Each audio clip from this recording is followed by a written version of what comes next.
Welcome back into episode 20 of Beyond the Game, your home for high school, college, and the NFL football talk, man, every week. I'm your host, Jordan Barrett, and I'm with the quarterback, Brandon Bullins. We got a packed show for you today.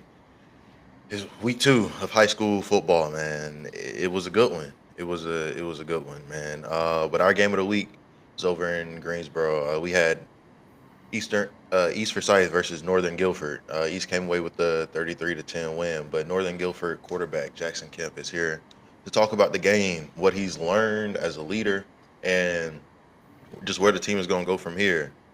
Jackson, man, welcome into the show. Thanks for joining us. Thanks for having me.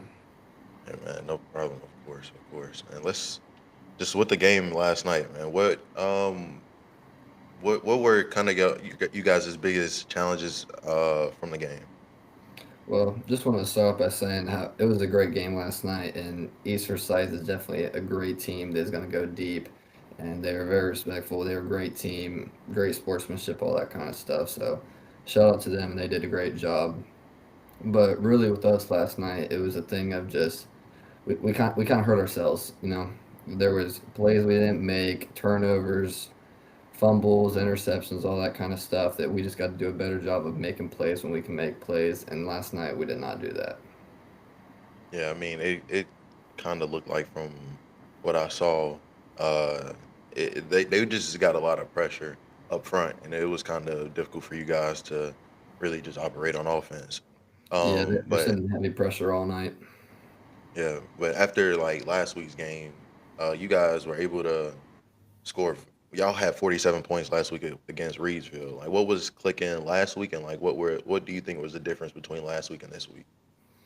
I'd say more of a difference was the run game. We were clicking a lot more with the run game and able to get bigger, heavier runs out, and we were able to run up the middle a lot more. Whereas this game last night, they were plugging all the gaps. Their backers were fitting in good. Their backers did really well reading their keys and all that kind of stuff. So plugging up the run game, which last week we had I think almost close to two. We had between 200 and 300 yards rushing last game. So that was one of the big differences. Brandon, you got anything? Yeah, I was just gonna say, from a game plan standpoint, from a defense coordinator point of view, they understand that early on in the season, it's still early and difficult for an offense to go out and be really flashy or have a lot of kind of different funky formations and plays in. So it's earlier for a defensive coordinator earlier in the season to kind of scheme and game plan. So I think that's probably a result of what you guys saw last night. They probably saw something that they could take advantage of defensively, and it looks Hmm. like they just attacked it all night. So I think like you said, turning over the ball as many times as you guys did obviously doesn't help. But I'm glad that you mentioned at the very beginning. You said that was a great team, and they just did a good job all the way around of just making sure that they were on their p's and q's from the get go. Oh yeah, definitely. So like Jackson, how do you kind of balance like as a team trying to kind of bouncing back and like learning what you need to learn from this game and preparing for your game next week? Yeah, so we'll come back Monday morning. Everybody's got access to the film and the huddle over the weekend, and we'll come back Monday for practice because we still have practice Monday, even though we don't got Hmm. school. So we'll come later in the day and practice a little bit, and we'll watch film. and we'll just kind of go back over everything that happened throughout the game and all that kind of stuff. And as soon as we get through that film session, that game's out the window. It's moving on to the next window. It's moving on to the next game. We're not even worried about it anymore. Learn what we can from it, fix it, and move on to the next game and fix it in the next game. And Yeah. we can do a very good job of that as a team. We're pretty much all seniors this year, and we know what it is. So we know how to back bounce from a loss. Yeah, I definitely think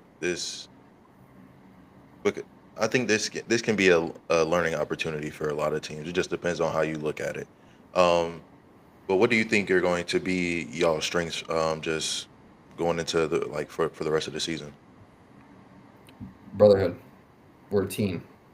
We're one- we are one of the strongest teams in this state. I don't feel like many other teams have a connection like we do. Most of us starters have been together, playing together since freaking eighth grade. We've all been together forever. So, and that's one thing that separates us from everybody else. Nobody has the team aspect like we have, and we're able to. We're a brotherhood. We don't get on each other. We don't blame.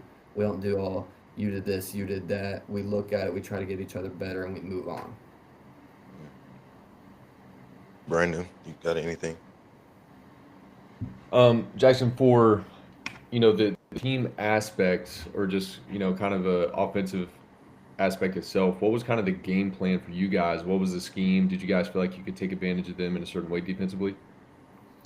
Yeah, so going in, we of course we wanted to really try and get a run game going and really get that going so that we could bring them down out of that too high shell that they sit in. And that was one of the things that did not work very well last night was the run game kind of got clogged up.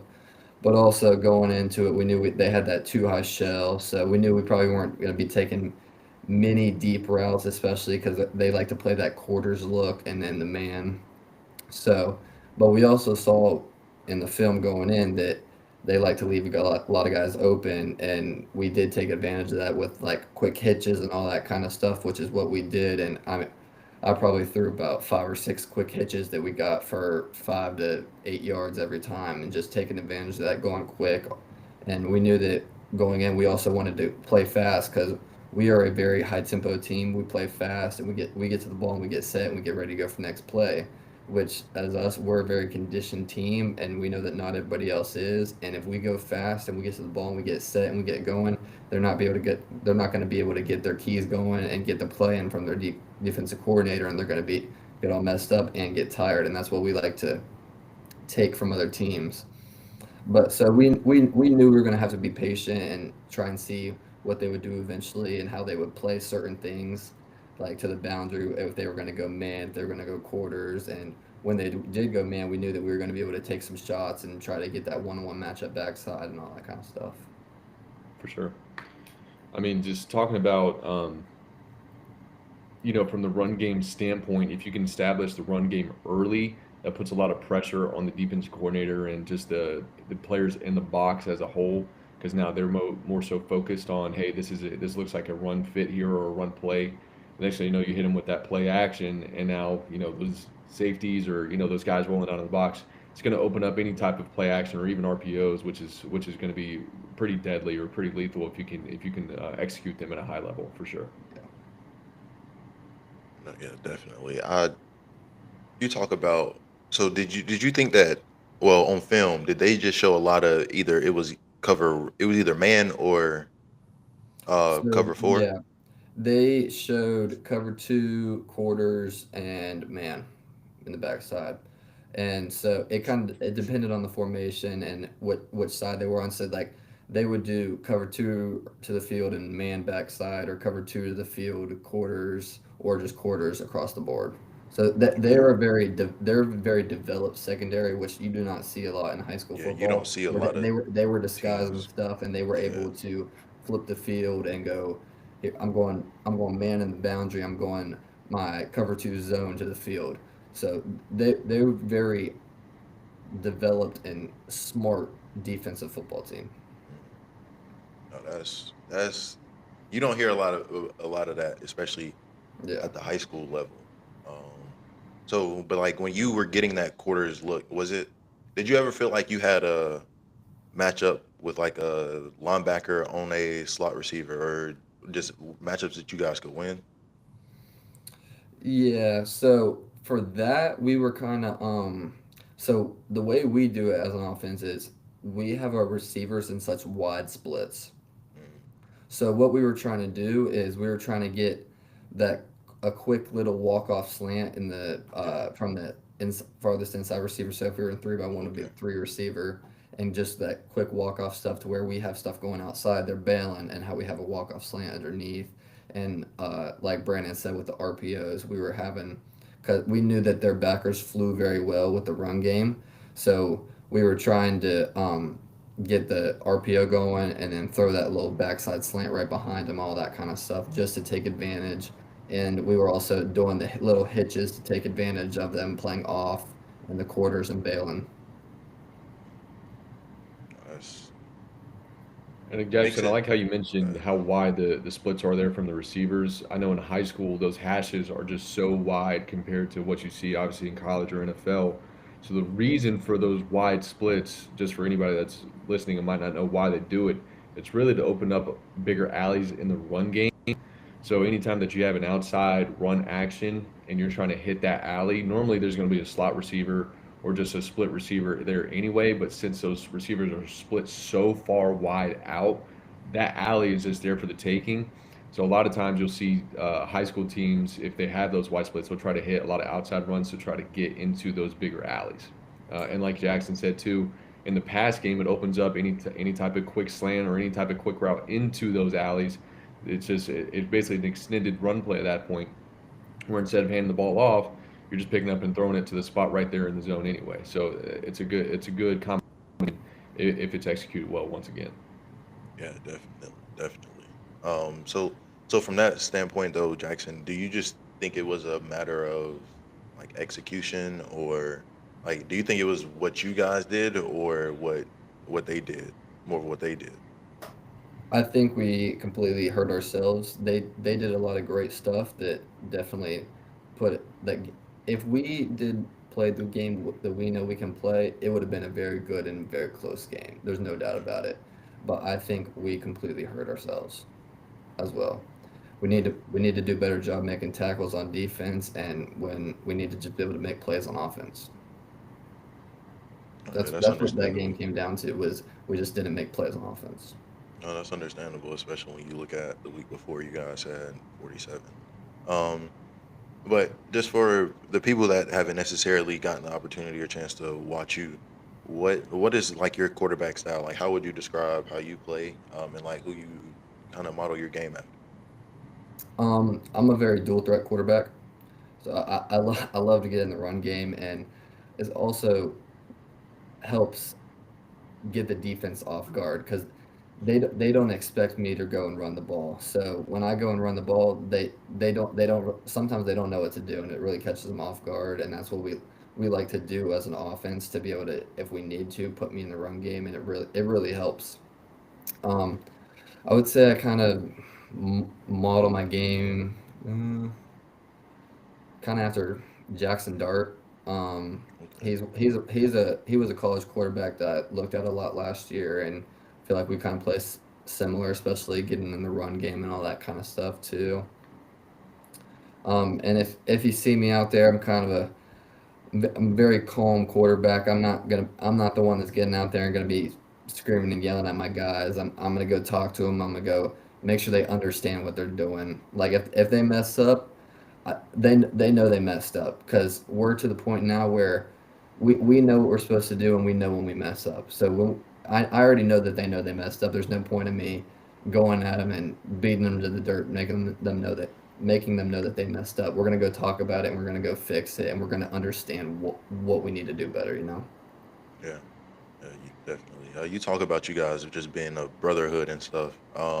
Like what was kind of like the discussions or talk last night after the game, and like have any of you got like has after the tough loss last night, have y'all goals or like outlook on the season changed at all? No, not one bit.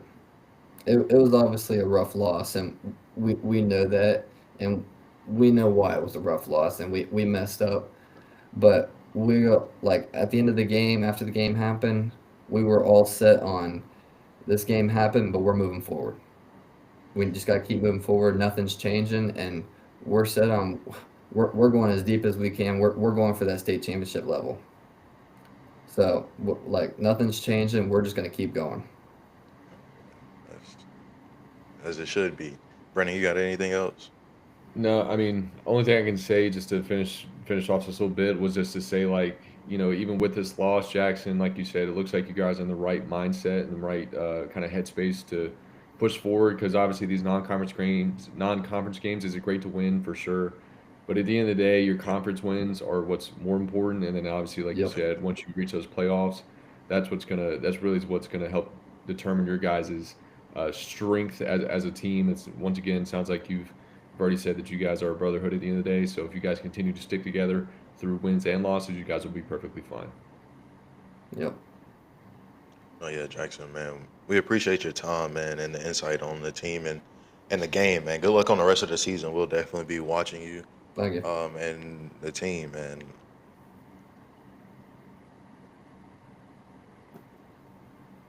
Have a good one. Thanks for having me. All right, man. You too. Appreciate you, brother. All right, Brandon. And we'll look at some of the rest of the games from around the state, man. There were some pretty good games. This Grimsley and West Forsyth game. It was good for about the first half or so, and then Grimsley just started to pull away. They didn't have the number one quarterback in this class, just in the country. But they were still able to get the win, 31-17. I believe three of Max Prep's top 10 teams in the state lost last night. Weddington being one of them.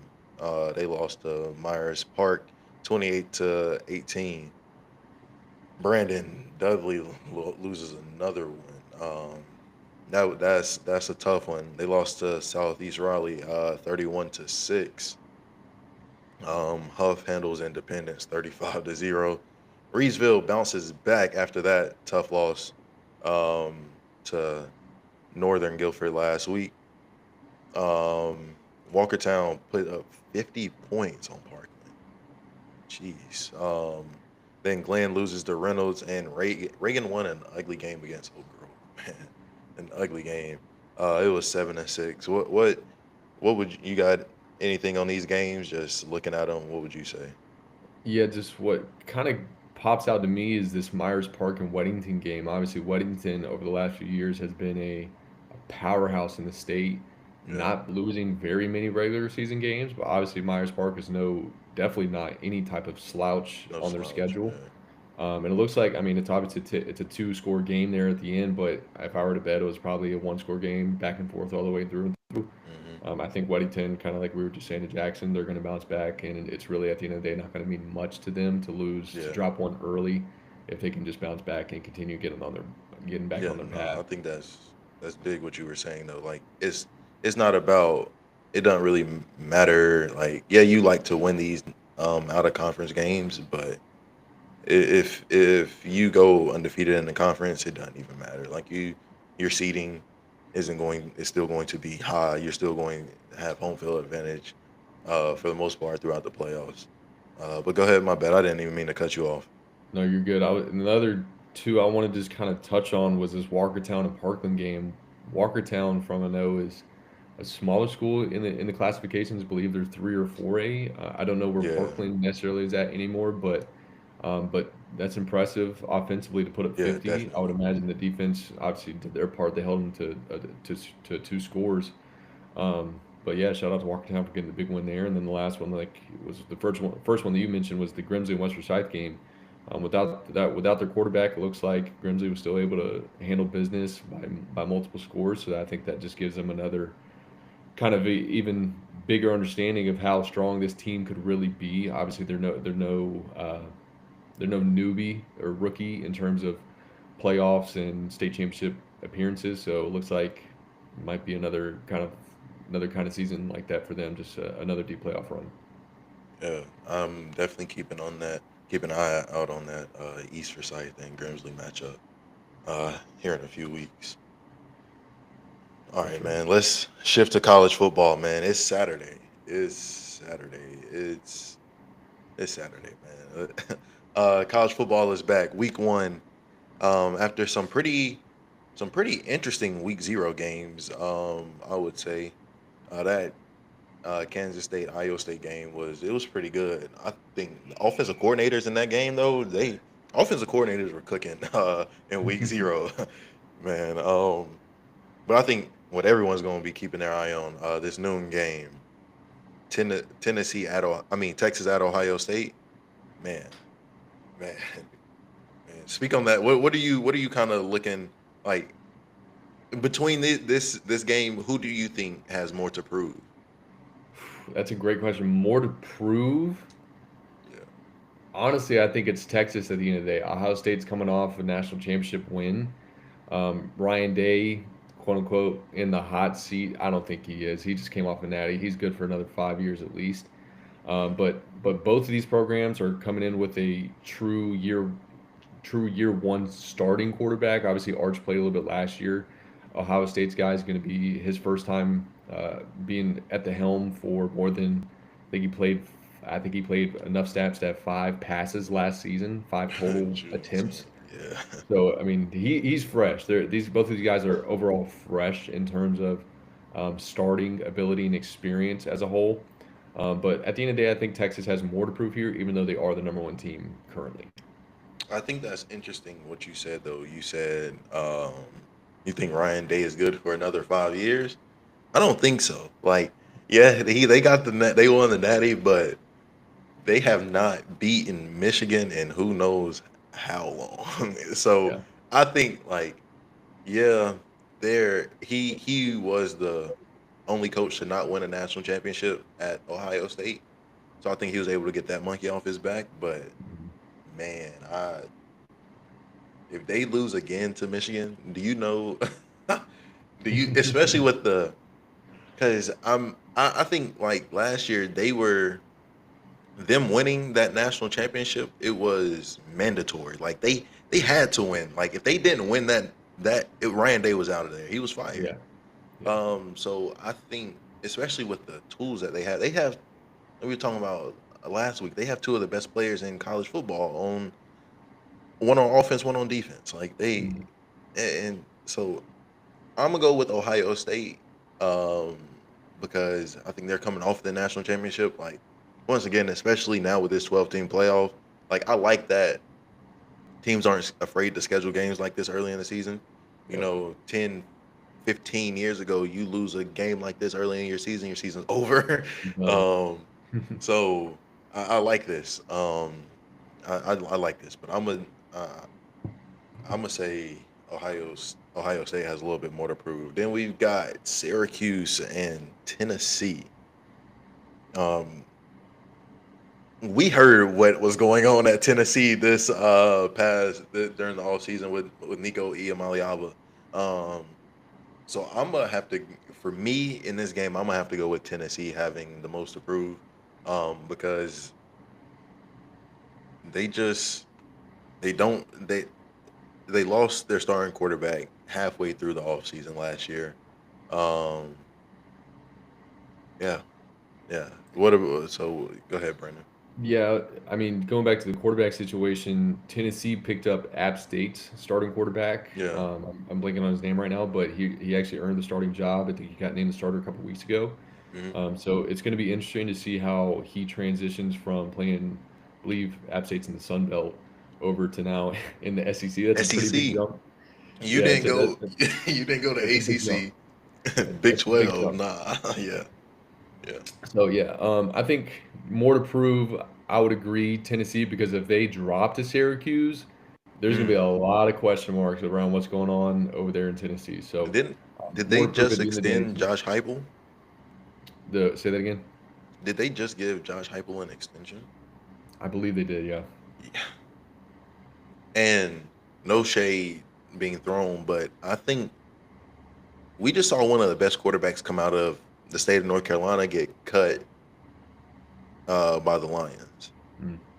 Yeah. and Yeah. I don't know if that is. I mean, we talk about the NFL just being like you cannot get worse. Somebody can just come in that's better than you. It's just that simple. But Hendon Hooker, I don't know. Maybe they gave him time to develop. Maybe they just felt like he wasn't developing fast enough. But I feel like Josh Heupel's offense hinders development because you're not playing that style of football when you get to the NFL, and it's just different. But a game that I'm interested in um, is this Indiana Old Dominion game. Um, I'm interested to see how Kurt Signetti and those boys play this year. They've got real expectation and they have a target on their back this year. Brandon, what do you think about this? Yeah, I mean, I think this is going to be, from a coaching standpoint, a very interesting one. Obviously, Cincinnati is a JMU guy, so Old Dominion and James Madison within the same state, believe they're even within a few hours of each other. So it's Yeah, not like they're unfamiliar with each other from the coaching standpoint. yeah, Now, Indiana themselves versus Old Dominion themselves, you're not going to see this matchup often. yeah, But I'm going to give the nod to Indiana here. I think, obviously, with Cincinnati's experience, he took a lot of his coaching staff with him from James Madison to Indiana. yeah, So it's going to be a good overall matchup to see. I think Indiana, with their talent and the coaching, is going to pull this one out. yeah, most definitely. And then we got my Todd against Florida State. Hopefully, hopefully. I mean, we'll see what happens, but um, I just think Florida State. Hopefully, they bounce back from what they've been doing. What they did last year after crying about not making the 14 playoff. Um, but I think my tie will roll. It won't. Kalen DeBoer, there's pressure on you this year, though. I'm calling for your job. If we are in the playoffs, uh, if we are in the semifinals, I'm calling for your job, Kalen DeBoer. Me and you, we gonna have a talk. You're going to have to talk. I would Yeah, love to be a fly on the wall for that conversation. No, man, I agree with you though. Bama, obviously, I mean, they're preseason top 25 for a reason. Florida State is not preseason top 25 for a reason. Obviously, they were even though number they 10 are for the playing year in, last year. yeah, yeah, even though they're not, um, excuse me, even though the game's being played in Florida State, I think, like you said, I think Bama's going to roll here. Yeah, yeah, definitely. But a game that I'll keep an eye on, just because, like, personally, I'm sick of the national media hype around Penn State. Um, for the simple fact that Penn State has not done anything to deserve the respect and hype that they're getting.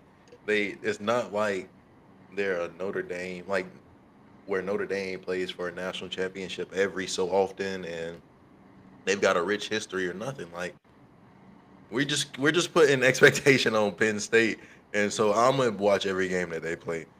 Uh, Not praying on their downfall, but I need them to drop at least one or two. I can get them. We can get them into the playoffs. I would rather not see them in the playoffs, but uh, what are your thoughts again on this against Nevada?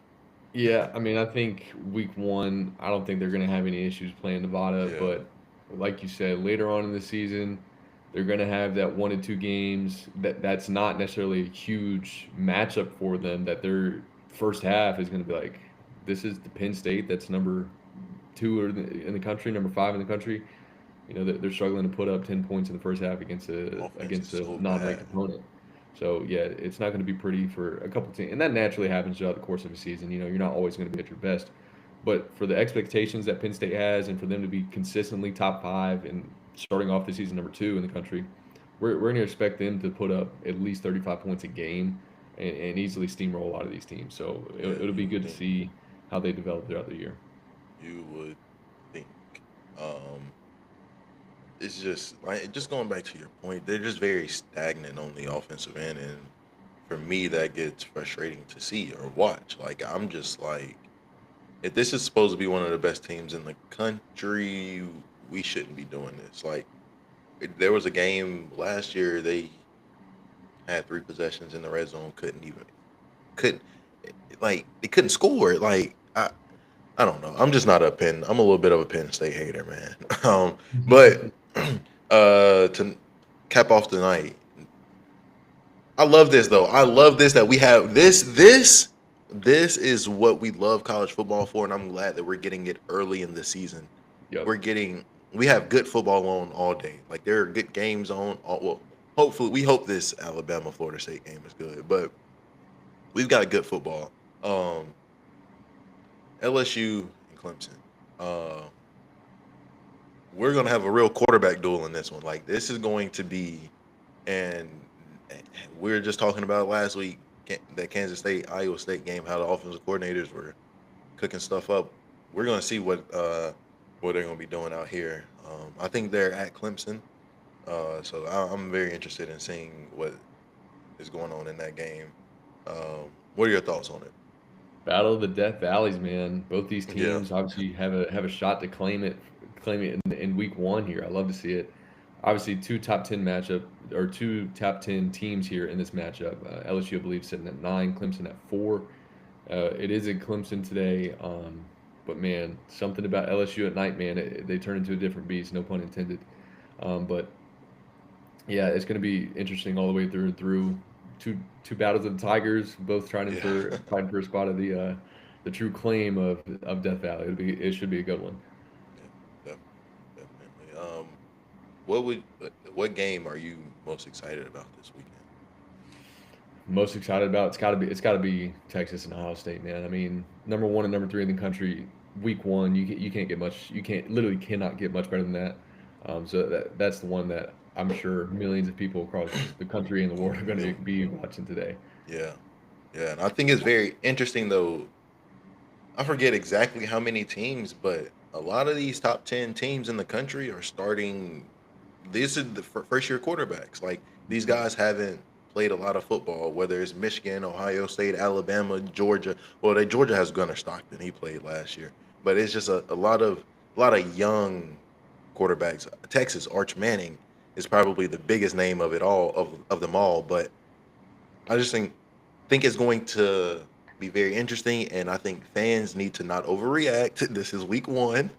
There are going to be a lot of mistakes. There's going to be a lot to learn, a lot to grow from, and that's hard to tell somebody when you got this 1 versus 3 matchup, and you know two schools that live and die off wins and losses, and so it's going to be a very exciting week across college football, and everybody will try to predict national championship winners out off of at least 2 of the 3 games being played today. But man, over in the NFL, you know, I saw somebody talking about the NFL being having a boring offseason, but I don't think the NFL is always keeping it fresh. There's always something going on in the NFL. The latest thing, man, was Micah Parsons. Yeah. Micah Parsons gets traded to Green Bay, and he signs a 4-year, $188 million deal. Brandon, what's your first reaction to this? Like, what do you have to say?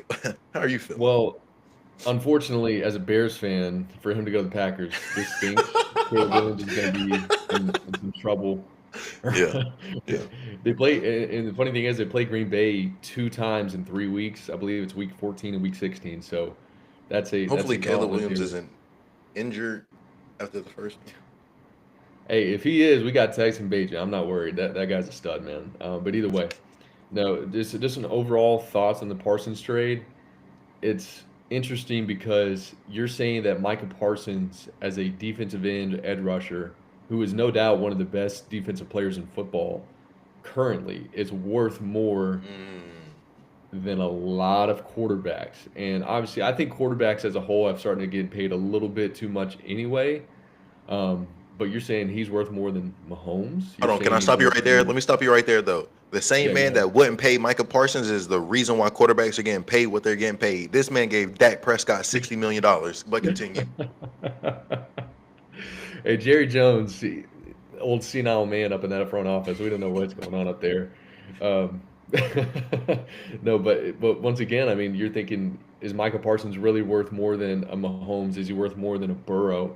Even a Josh Allen, Lamar Jack, like that's saying a lot if you think he is. Personally, I don't see it like that. I think he's worth a lot of money, no doubt. I don't think he's worth the 47 million or whatever per $47 year that he's million a year? yeah, it's Jesus. crazy, crazy. That's insane. But I will say,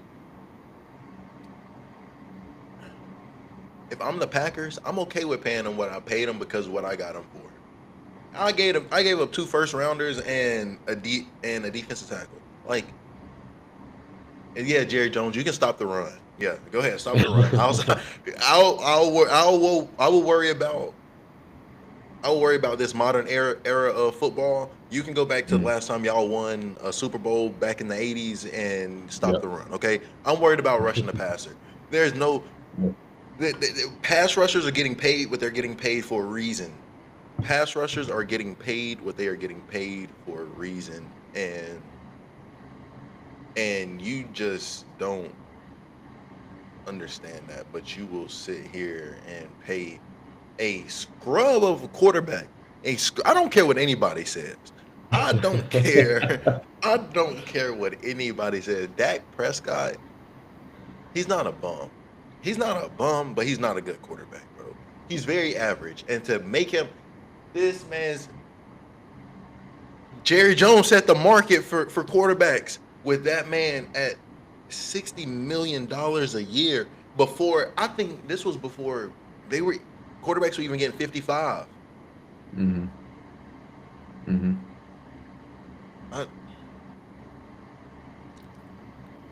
I don't even know. Yeah, I mean, with 60 million a year for Prescott, it is a little bit mind-boggling because he has yet to prove that he's on the level that these other guys are getting paid less for than. He literally loses them games that will get them into the playoffs. Like, I don't continue. Yeah, I mean, it's definitely a head scratcher. I mean, you look at teams like, the Chiefs, Allen on the Bills, Lamar, like these guys are not getting paid as much as Dak, but they've proven much more at a younger age. You know what I mean? Like it's Prescott's been there for what, going on year 10, year 9?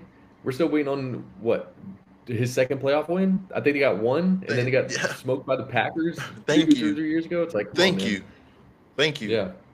Thank you. Yeah, he's definitely on the level of Brock Purdy. I mean, no, Kirk very Cousins much level, so. Like around there. Thank you. And there's no problem with that. Those guys win games, but it's also one of those ones that's not going to go out and win an NFL championship at the end of the day. But you also mentioned Kirk Cousins. Kirk Cousins is another quarterback that's been robbing teams of money. And what is he doing? He got 100. He got like 125, 150 million from Atlanta to sit on their bench for. Mm-hmm. I thought it was crazy when they did it. I understand drafting Michael Penix. I thought it was crazy when they paid him the money that they paid him, especially coming off an Achilles tear. That's neither here nor there. Brandon, as a poor Bears fan, do you think this makes the Packers a legitimate Super Bowl contender? Legitimate? No. Does it get them closer? Yes. No, I agree with that. I think they still have. I still think they have a couple pieces offensively they need to fill in, and then obviously defensively. Aren't with that quarterback. Coaching too. Quarterback wise, I think Jordan Love actually is a pretty solid guy all the way through and through, but I don't think he's on the level to go win you an NFL championship at the end of the day. Yeah, no, definitely. I think he's a solid quarterback, like you said, and I don't think they build an elite team around him. I think this definitely made them better, but if you look at it, their secondary was struggling. Like they had a struggling secondary, but now they have something that's going to help that secondary with a pass rusher. We don't know what we're going to get from these receivers in Green Bay. We don't know what we're going to get from these receivers in Green Bay, and they just have too many questions on the offensive and defensive side of the ball. That's just my take on it. I don't think they're really going to make too much noise. I just think Micah Parsons is now going to be playing in the cold. I mean, I Yeah. would have stayed my ass right where I was. But what do you think this means for the Cowboys long term? Like I think as far as the Cowboys like is, Am- what are your thoughts on America's team is no more, man. I mean, that's definitely something that Jerry Jones and other guys, McCarthy, the previous head coach, has just dropped the ball over the last probably decade or so. Obviously, we're still waiting. Like we were just talking about, we're still waiting on more than just one playoff win from the Cowboys in the last decade. We're still waiting on CeeDee Lamb to get other receivers to help him out and take some of the load off of him. I mean, he's obviously a veteran guy now, would be a wide receiver one on a lot of other teams in the league, but he can't be the entire offense. And then obviously you're just losing humongous pieces on defense. You know, you let your a couple linebackers either retire or walk out now, and then now you're obviously trading Parsons. For honestly, I think 2 first-round picks is great, but is he? And obviously in Jerry Jones's mind, Parsons was not worth keeping around in the first place, which says something about kind of where they stood between Parsons and I the disagree organization. because I don't think if he felt that way, I don't think he would have offered him a contract in the first place. But Jerry, you were still trying to offer and negotiate a contract with the man. Fair, that's fair. Like I don't How much do you know how much they were offering him to keep him in Dallas? know. But I think it got to the point to where it didn't matter about the money. I think what Jerry Jones started saying publicly about Micah Parsons, he wasn't even pronouncing the man's name correctly. He was calling him Michael Parsons. Yeah, And he said, I think it just got to the point that he just didn't even want to play for the man. He said to forget that. It doesn't. You don't even have enough money in the world to keep me here. Like, and he went somewhere else and got Jerry Jones. He's now Michael Parsons has now become the highest paid non-quarterback by what $6 million yeah, a by a pretty year. good margin. But Jerry Jones said that he tried to make him the highest paid non-quarterback back in March. Do you know how many edge rushers got their deal done between now and March? Come on, bro. Countless dozens. I mean, Bro, Miles how many Garrett and players? TJ Watt. Like so now you're up there. Like this is the number that we're competing with, Jerry, and you still talking about this number. Like and you sat there and wait. You sat there and waited. You sat there and waited. You should have got this deal done last year, but you sat there and waited, and when you wait, you get taxed. You got to pay more. But Yep. now to kick off the season, them sorry Cowboys play the Eagles. I think it's going to be a wonderful game. They want to stop the run. We gonna see if they stop the run because they got a team that's gonna run the football. They got a team that's gonna run the football, man. What are your Oh, thoughts no on that doubt. game? No doubt. I mean, they got obviously Saquon, in my personal opinion, should have been the MVP last year. Did he? And Yes. I mean, everything else is just like I believe they kept some major pieces up front in the O line. It was their first year without Kelsey. They still went out and proved it.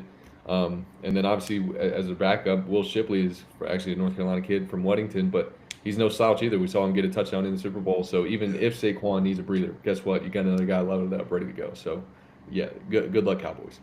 And that defense, they lost a lot, but boy did they draft well. Boy did they bring in a lot. They're going to be flying around.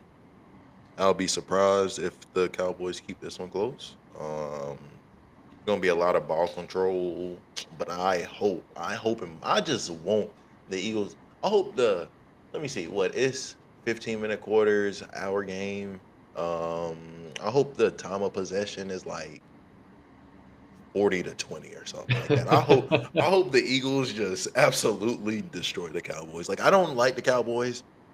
And like I said when I started this podcast, I wasn't gonna talk about the Cowboys unless they did some bullshit like this.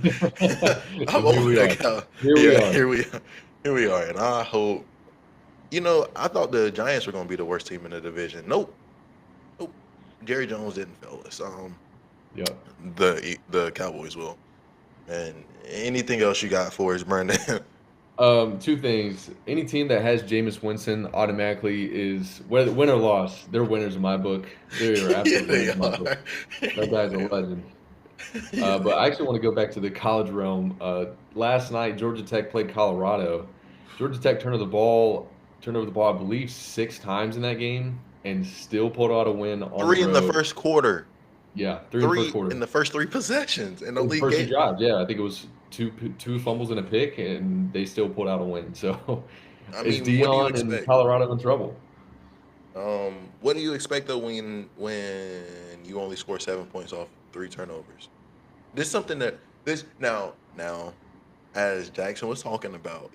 We played at a very good high level high school. A lot of kids don't get that opportunity at the high school Mm. level. But the things that you learn in high school, you got to score points off turnovers. Oh, You have to, like, it doesn't matter if it's a field goal, if it's a touchdown. We have to get points to make them. They have to feel that. They have to, because that's an extra possession. It didn't matter. We're not going to score on every possession that we touch the ball, but any mm. extra possessions we can get, we need to put points on the board. And I think there were a few times. I think they lost the game early because I don't know if it was the second or third turnover. They did not. It was 4th and 2 maybe, and maybe this is me. Maybe this would be offensive coordinator or head coach malpractice by me. If this is my offense, I'm up 7-0. We didn't score off the. We didn't get any points off the second turnover. It's 4th and 2 on the on the third turnover. I'm going for it. I'm going for it. I'm going because we need points. Like, even if it's 10-0, it's a 2 possession game. It gets Georgia Tech out of what they want to do. Now they're throwing the football. We saw what Yeah, happened when they threw the football. They couldn't yeah. do nothing. They could not do anything as far as throwing the football, but damn, they couldn't stop the run. And No, not at all. gap. What is gap assignment? What are lane integrities? Where are the linebackers? Where are the safeties? Like, Lane integrity's earned what? that. What, bro? I can go on and on. I can go on and on. Go ahead. Go ahead. Go ahead. Yeah, dude, just going off what you're saying, bro. Like, it is honestly insane to turn over the ball 3 times in the first 3 drives in your first game of the season. Like, First game of the season. that's a big oh shit moment as an offense and Most as a definitely. coaching staff. But for Colorado, it's an even bigger oh shit whenever we don't turn around and get any points off of 3 extra possessions. Like you said, going back to my college days, our offensive coordinator would always have these like goals for us. Yeah. Number one, don't have any turnovers.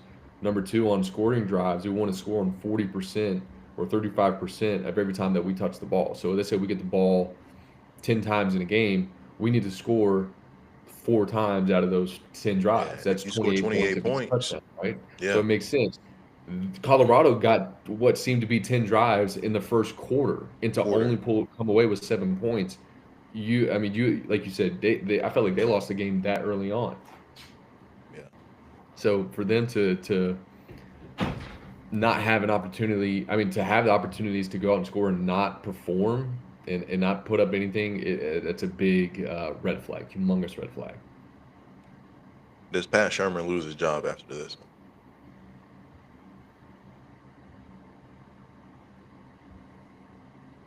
No. He should, but no. I'm gonna say, oh, he should. He should, especially after the shit show that they put on film against BYU in that bowl game. Like, Mhm. to come out, I will say that there were a lot of positives standpoint of they were able to run the ball. That offensive line didn't give up any sacks. That they from an offensive line standpoint, they played tremendous. And from a pass rushing standpoint, they were outstanding. But you have to earn the right to rush the passer. You have to earn the right to rush the passer, and they didn't do that. They just didn't do that. I actually like that. You have to earn the right to rush pass. That's good. I'm gonna use that. That's Yeah. good. Yeah, and because if you, what am I going to throw the ball for if I can line up and run it? Like, as much as we were in an offense that, quote unquote, from the outside, people saw us throwing the football, but no, Willer would line up and run the ball 40, 50 times a game. Like, And not care. and not Not care Not care. whatsoever. Not care whatsoever. So so I think it's Shout out Willard, man. God almighty. I just got a flashback to our senior year. We were playing Grimsley. I think we threw the ball 9 times that game and still won, like, which is still won the great. game. Still But won the it's like game. Yeah. 9, dude. We're throwing the ball 9 times. I mean, we might as And well be fucking Georgia Tech. but you Like, know, come on. at least 4 of those were some bubbles or smoke screens or Yeah, we're something. calling smoke A over here, dude. We're playing it 4 times out of 4. Good. And then the other 3 attempts are a quick game. We get 1 true drop back. But you saying we running Georgia Tech, Brandon? You're not running the football, so you just handing it off.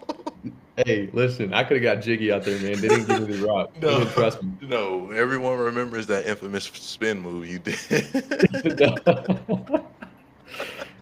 First. That was the first. Oh man, I got short by 4 You yards. did. It was not a first. Who was that against? Was that against Glenn? I don't even remember, but I know that jump was so slow. It was I couldn't even believe that Brandon did that. Oh man. Oh, that's funny. But I don't know if you're Colorado. Deion Sanders during his press conferences, though, he acknowledged everything that, like, Deion Sanders is a Hall of Famer. They have a lot of Hall of Famers on that staff. A lot of people that coached and played a long time in the NFL. So like he echoed everything that we're saying. Like, he understands what they need to fix. He saw what we saw. Damn, you talk about a fly on the wall with me and Kalen DeBoer. I want to be a fly on the wall in that coaches meeting. Because boy, I would have my foot up my coordinator's ass right now because yeah, you just expect a little bit more from Caden Salter as far as running the football. He just refused to do it. But if you got anything else, Brandon, I'm good, man. Yeah, I think I'm good there too, bro. Hey, man, that's it, man, for this week's show. We'll see y'all again next week, same time, same place, man. A huge thank to Jaxson for coming on, joining us even after that tough loss. But I'm sure they'll bounce back. They were able to put up 50 points in week 1. Like, they'll be all right. We'll continue to follow Northern Guilford all season. Brandon, of course, man, it's always great talking ball, breaking stuff down with you. Man, if you like that show, if you liked or enjoyed the show, man, make sure you hit the like button, subscribe. Hey, drop any college NFL predictions. Man, we'll be back with some more football talk next week, man. Appreciate y'all for joining us on Beyond the Game. Yes, sir. Appreciate you guys.